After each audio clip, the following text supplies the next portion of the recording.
So kung panayaan natin mga kaigsuunan, di ba magigwa na sa atong Ginoo, nagaling na sila dito, kanang dili daw ang ay mag-uol labi na Kristohanon kay one baya to live is Christ at to die is gain. So mabuhigit ta para kay Kristo ug panamit ko haang punta kanang magmalipayon po kay although na ang kaguol na ika kanang malungkot di ba sa family physically kay or emotionally kay kanang mamingaw bayan ta pero today is gain natay mga bagay mga angay ikalipay kay ato naman ta makikita na ta sa atong buhay na Diyos. Then actually this is not only physical death but as a Christian we have to sacrifice and surrender our all in all to Jesus. Ang key verse as living for Christ is Galatians 2:20.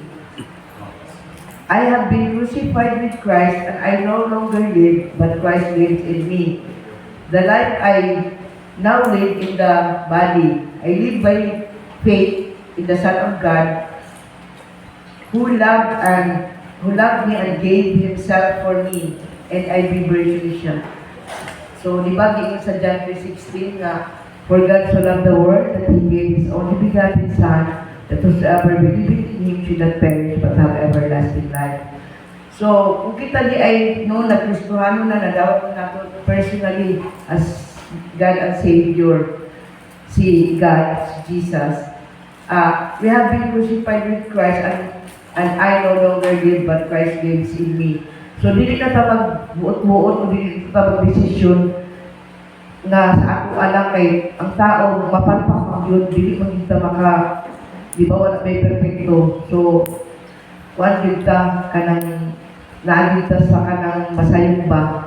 Pero kung ang tanan natong buhaton or plan nato, isakat nato dyan sa Ginoo, kuan kita kanang mag-guide kita God, guided ta sa Holy Spirit kay kuan man kanang namay nag-guide sa atua. So, dili pwede masayok. So, ato yun ng ampuan, ipag-pray yun na mo reply o mo mag-grant ang atong request nga maayo kay magmalinaw magpunta, magpunta makasulti nga ay nasayok kay si God. Di ba? Wala may kuan i-direct beta ni God.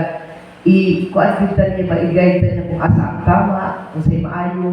So, kailangan magkonsulta kita, hindi pwede nga ang ato alang kaugalingon kay normally, masayang mo kita, di ba? Daganatag na buhat, na sulti o na himo nga walay direksyon kay tungod kay nagbunbuot ta. So karon every time nga naatay plano, naatay mga abrihan na negosyo or whatsoever nga atong planuhon o gusto natong buhaton, dapat i-entrust yun sa or i-sakaan din sa nato, mamonsulta yun ko sa Ginoo para dili ta masayo.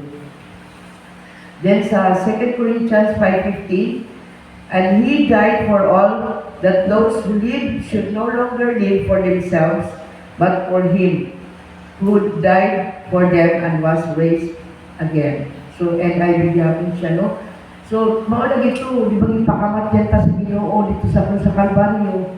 So, kailangan atin yun ng siksik sa atong una-una o sa atong kasi nga nabuhi kita para kang Kristo kay kuan as Christian po kanang dili na ta ang nagkuan sa atong kaugalingon, dili na ta kumbaga isipon nato ang murag patay na sa ba, surrender nato ang all in all kay God o we have to love Him heartily, mentally, physically o kanang emotionally at labi na ang spiritual kay kuan gyud kanang murag isurrender din nato totally ba murag gitag kanang sundon din nato ang mga na maumag yun na, di ba? Magsakripisyo din ta kay dili ta yung sundon nga nato or mag-inana pero kana ba mga trials sa atong kinabuhi kuan gid na siya kanang isa gid na siya nga murag i-persecute ta.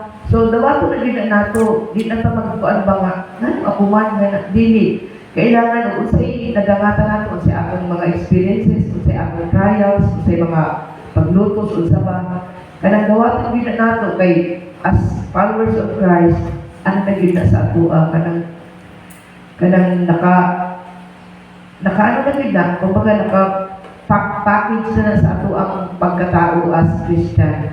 So dawaton gid na nato whether we like it or not, kuan gid na part na gid na sa atong kinabuhi. Tapos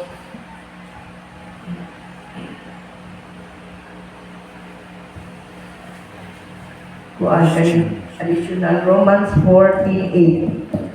If we live for the Lord, and we die for the Lord. So whether we live or die, we belong to the Lord. So, and I believe siya, no? So, maulagi na, kailangan, as Christian, kabalo na kita, na nabuhi ta, na atabilis kalimutan, nagpadayon ta nga naa kang Kristo. So, we live or die, dapat naagin ta kang Kristo. Panikamutan yung dato nga, kuan, dili ta mahilayo, dili ta masilaan, no? So, always pray yun kay maurigin na ato ang kuan sa Ginoo ka ng maurigin na ato communication sa iyaha. So, kung mapalayo ta, makuan din ta, masilaan din, makuan din ta, masilaan ta, ganang masayot ba, mawala din ta diya sa Ginoo once na mapalayo ta. So, ato mo lang ang pagbalik sa Ginoo or kuhaon ta, di ba? Anytime.